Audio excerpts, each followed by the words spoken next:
Si Jesus mismo ang nagsabi nito. John 8 verse 12, Jesus spoke to the people once more and said, I am the light of the world.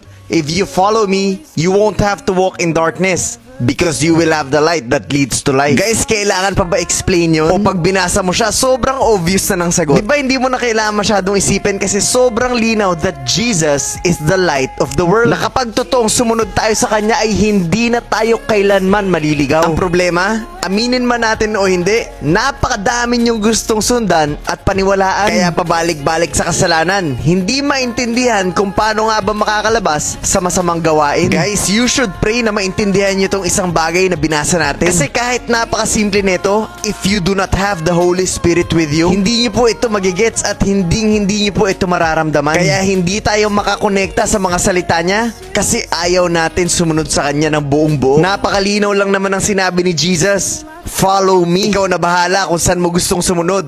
Pero isa lang ang sigurado, pag hindi si Jesus ang sinundan mo, wala kang magandang kalalagyan. At sana po ay malinaw at naiintindihan niyo po talaga ang mensahe ng video na to.